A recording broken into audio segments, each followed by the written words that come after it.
Anyway, you know what we do outside of the podcast, Matt? Probably play music. We have a band. It's a metal band. Yeah. But we are going to give you some tips on starting your own band that, like I said, may one day play outside of the garage. Yep. Now, this is going to come from a metal perspective, but I don't feel like a lot of this is going to be specific to metal. No, I think it would go across the board. Yeah. For the most part. Yeah, I agree. Now, did you write a lot down on this? I got a kind of like a timeline. Where is my sheet? I wrote something down. Well, while you're finding that, there it is. I found it. The first thing I'm going to say is this. Obviously, if you're thinking of starting a band, you got to think of one thing at least. Do you or do you not want to make money off of this? If you say yes, you have two options. Right. Don't do it or play cover music. And at that is not really that. You're not going to make a lot of money unless you're in a city that really appreciates cover bands. Right. You know what I'm saying? I mean, is that fair? No, yeah. Cover bands can make decent money if they get on steady gigs. So. Yeah, because, I mean, if you get on a venue where it's like a bar and you're constantly playing every Saturday night with them, because, I mean, they'll book the same band. They don't care because you're playing all kinds of bands' music. Back in the day, my dad was in a cover band. Yeah. Actually, and they traveled. Oh, wow. Really? I'd have to ask him to see how far they went, but they would travel out places and play like Friday night, Saturday night kind of deal. Fair enough. So they had an agent that would like set their shows up for them and stuff. Wow. Yeah. So, and they had like, I remember they had a big van that like had their own light set up and everything, and that's a soundboard guy, and they were kind of a big production, especially for back then. Yeah. You know, you're talking like probably late 80s. So. Huh. Well, I have zero interest in playing cover music. Right. No. I pretty much can't play most. I mean, I could figure out songs on the fly, but I couldn't sit down and play you a whole song that I know. You know, if they're like, hey, figure this out, I can probably sit down and figure the song out. But I don't typically sit down and play other people's music because as I was growing up, I was constantly making my own music and just experimenting with that stuff. So I started playing musical instruments, and besides classical music for certain instruments, everything I play is pretty much my own stuff. Right. So anyway, unless you want to interject from the perspective of a cover band, I think the rest of this stuff is going to be for original music specifically. Yeah. So starting a band, playing original music. Let's talk about the members. You've got people you know versus strangers, right? Mm-hmm. What do you suggest on that? Like, should you have a whole, like, because we have a band that has like multiple people who are family members, right, or very good friends and stuff like that. Mm-hmm. What do you think the difference would be having strangers versus having people you know? Well, I mean, strangers could develop to be friends, and I tell you, a lot of bands probably start with a lot more strangers involved than what we did. Oh yeah, I would think so. Well, because you've been in a couple. Obviously, we've been in a band since like, I think I started it in 2004, and you joined in 2006. Sounds about right. But you were in multiple bands before that. Yes. Back in the late 90s and early 2000. Yeah. Cool. So back then, like the two bands, was it two? 3 kind of, but. Out of all those bands, how many of those people did you know really well before you joined? The first one, I didn't know either one of them. It was a 3-piece. The drummer that actually quit was in a class of mine in high school, and he actually he didn't split with them on bad terms or anything, but when it came to, he actually helped them look for another drummer, and he brought me, in to introduce them and everything. So I didn't know either one at all. Well, it turned out actually the singer / guitar player rode my bus in middle school, but I had no clue that that's who it was going into it. Right. So that was just kind of a small world thing. The second band though, I knew everyone because we were all in high school together. I gotcha. And they just I think they had already formed and they just needed a drummer to flesh it out. So they just asked me if I wanted to do it. I think there's pros and cons to both. With having total strangers and stuff, you establish it more of a business. You know what I mean? Because it's like, we're doing this to do something. We're doing this to make it somewhere, or usually you're trying to get big or trying to make it successful. Right. Different levels of success. You don't have to be the next Metallica. Right. But when you got in like a lot of people, especially like family members and such, it could become more casual. But we knew that in the very beginning because we pretty much, we all had lives set up. Me and my brother started it. We were like, hey, cousin Chris, who is actually, if you haven't seen it or listened to it, we did a bonus episode with the band. The 4 pretty much original members. Greg, the drummer, was not on the video, but it was me and my brother, my cousin, and then Matt, who we've pretty much known for a long, long time. I went to school with Chris. Right. Yeah. So it's been years. The thing is, like, we knew starting it that it was me, my brother, and my cousin, and we're like, this is gonna be casual because one, we're all working towards careers. Mm-hmm. You can't just, because for the most part, if you want to try to make it and you want to go on tour and things like that, you really need to just stop everything and stop everything and just leap of faith. Mm-hmm. Yeah. Any other things before we move on to the next? Well, I was going to say a lot step? of times, I think most bands form the way you all did. 2 or 3 people know each other, and then they just try and fill in spots. And they try to find a drummer. Yeah, and they try and find a drummer. Yeah, so I think that's your most typical way most bands go. Right. I agree. It's usually 1 or 2 people, or 2 or 3 people that know each other. Right. Obviously, you want to have decent equipment. Don't even try to start a band unless you have good stuff. We're obviously talking about a band who is going to be somewhat success. Right. Or have some success, either playing small tours or playing shows or playing, making a CD or whatever. If you got little starter amps from Walmart, it's pointless. I mean, unless you're in school and you're going to play talent shows, you need equipment. Yeah. Everybody needs their own equipment. And that's a good point, because when you got all this equipment, it's got upkeep. So who pays for it? Well, you would hope the people who all own it right wouldn't be paying for it, but now it will come down to this. Somebody's going to complain. Yeah. Because a drummer has sticks, he has drum heads, he has hardware that's constantly moving and being beat on, cymbals that will smash, things like that. He is by far the biggest money sink out of your band. Yep. A guitar player has to replace some strings. $10. $10 every 3 months, or depending on how many hours. Might have to buy a pick because they lost theirs. Yeah. A singer, unless you want them to, buy the PA system that's going to be in your house, or a practice space. Otherwise, if you have that already, or you're renting some space that has something like that, he's buying a microphone. Right. That might actually be in part of the rental space too, if unless you're playing a house. Right. Let's just assume you're playing. Well, we'll come back to practice space. Anyway, the point is you need equipment. And what do you feel about the equipment in this band compared to your first bands? Obviously, we have a little bit more stable lives and jobs now than actually. Everyone had pretty comparable. Even my first band, which we was all in high school at the time, my junior year. Yeah. They, had a half stack, decent head. The bass player had he had a full stack. Yeah. Of Ampeg. Is that what it was? Oh no, you're thinking that's the second band. Drews?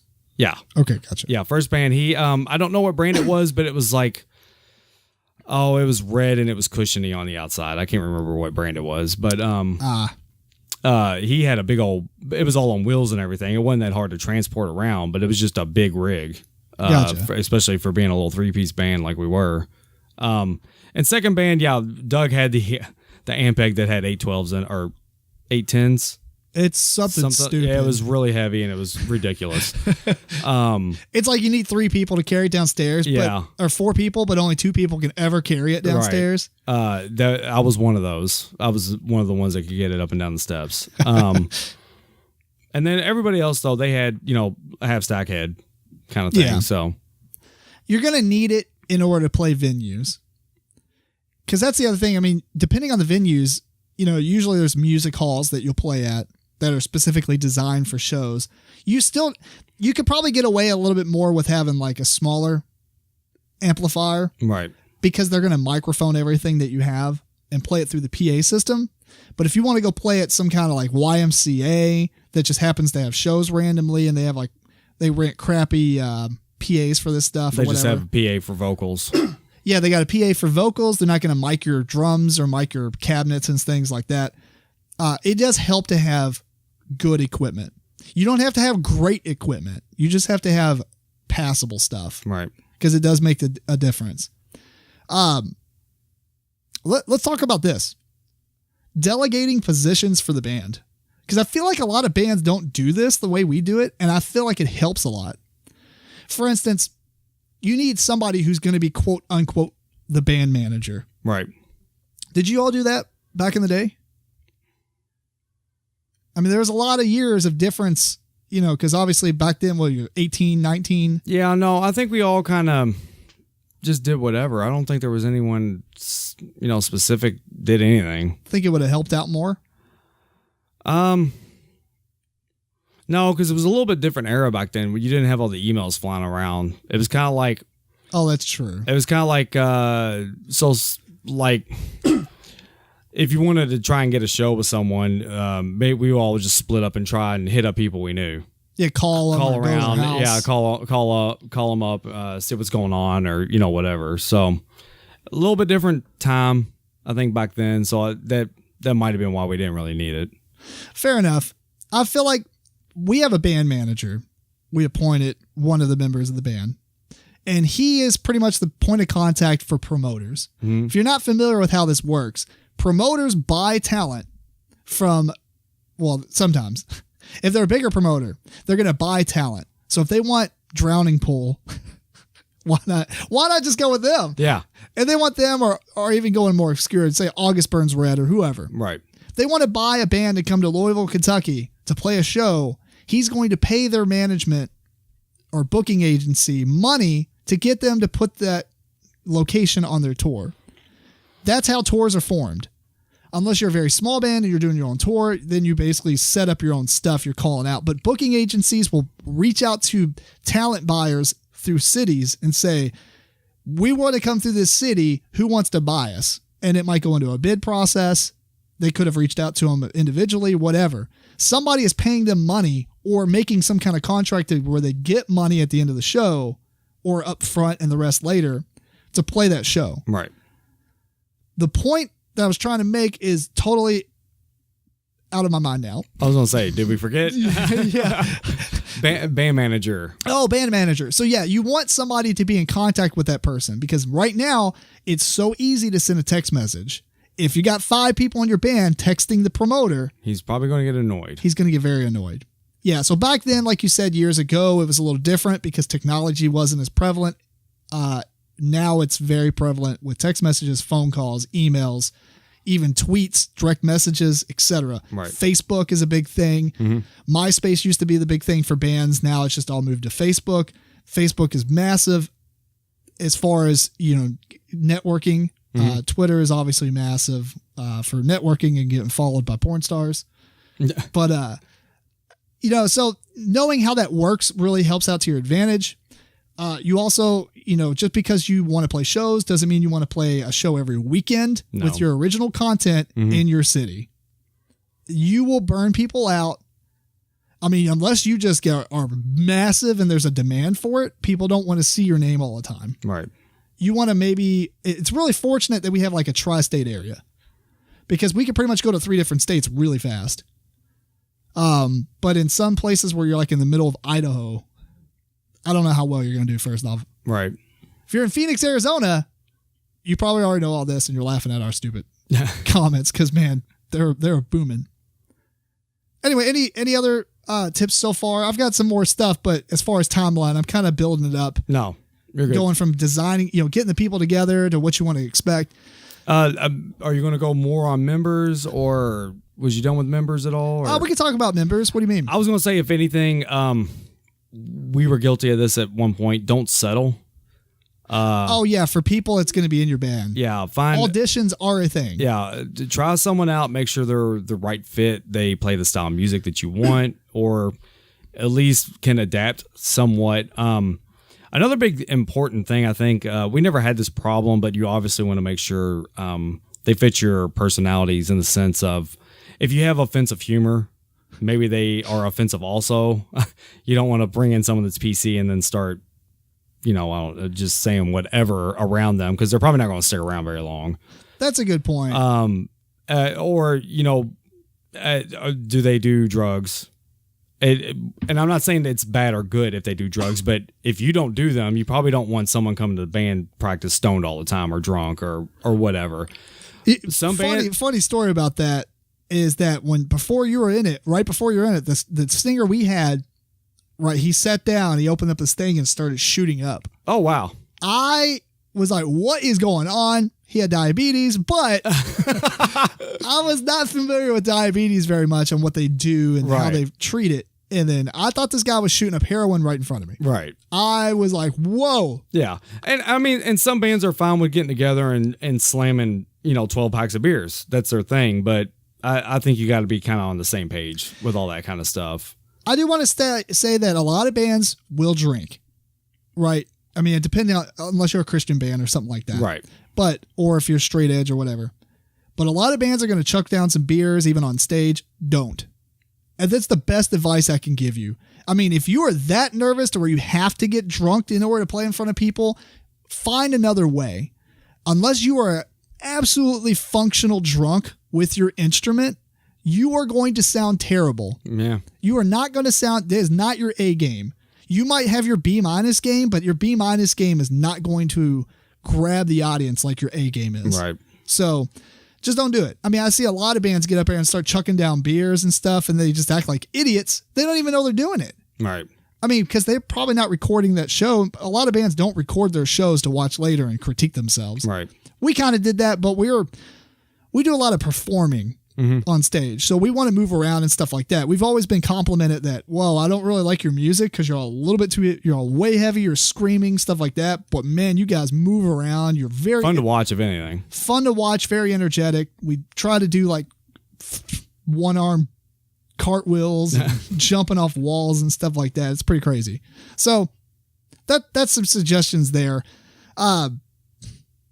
Practice space is, I think, a big thing too. If you don't have anywhere to practice and you put a band together, it's almost pointless.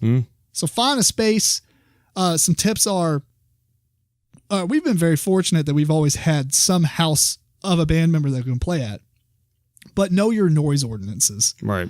When I had my original house, they had a noise ordinance and we've gotten the cops called on us. But if you know the law and you know the noise ordinance, all they can ask you is stop. You don't technically have to stop.